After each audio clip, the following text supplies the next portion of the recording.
friends, welcome to Van's Kitchen. In today's video, we are going to see how to prepare a very simple mushroom biryani in instant pot. As I always say, you can use instant pot, a regular pot or also a pressure cooker. First, let's check out the ingredients. Around half LB mushrooms. You can cut it before adding. 1 teaspoon lemon juice. 1 large tomato sliced. 1 cup mint leaves. 1 tablespoon clarified butter. 1 cup coriander leaves chopped, 2 green chilies slit, 2 large onion or 3 medium-sized onion thinly sliced, quarter cup oil, 3 tablespoons yogurt, 1 teaspoon cumin seeds, half teaspoon peppercorns, 1 star anise, 3 cloves, 3 green cardamom, 2 bay leaves, half inch cinnamon stick, 1 mace, 1 teaspoon cumin powder, salt for taste, half teaspoon garam masala, 1 tablespoon coriander powder, 1 teaspoon chili powder,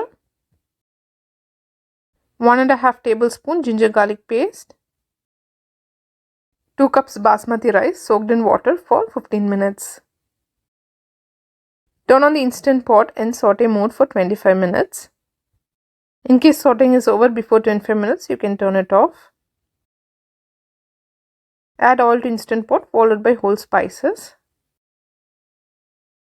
Saute well for a few seconds and add green chilies followed by sliced onion. Keep sauteing onion until it turns nice golden brown in color. You can add some salt to onion and saute so that it cooks faster. When onion is well cooked, you can add ginger garlic paste to it. Saute until raw smell goes away and then you can add tomatoes to it. After adding tomatoes, keep sauteing until tomato turns soft and mushy.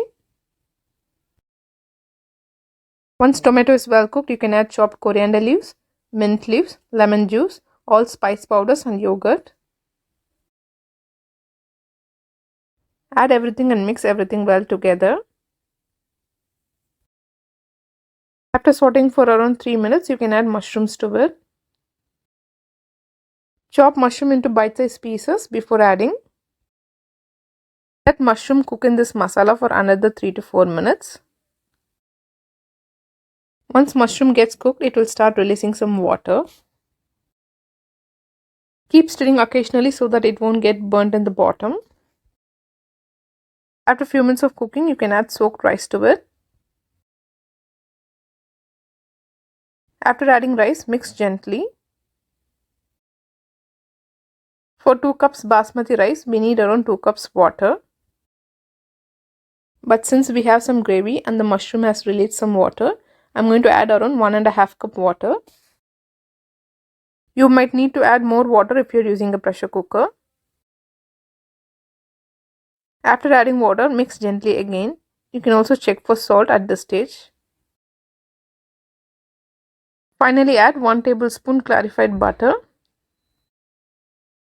After adding clarified butter, close the instant pot. Turn on the instant pot in pressure cook mode for 4 minutes. If you're using a regular pressure cooker, pressure cook until you hear 2 whistles. After 4 minutes of pressure cooking, mushroom biryani will be ready. You can see that rice is not sticky and has come out very well. Serve this yummy mushroom biryani warm with raita and any other side dish of your choice. Try this very delicious and easy to prepare mushroom biryani and let me know how it turns out. If you guys like my recipes, please don't forget to share, like, comment and subscribe. Thank you.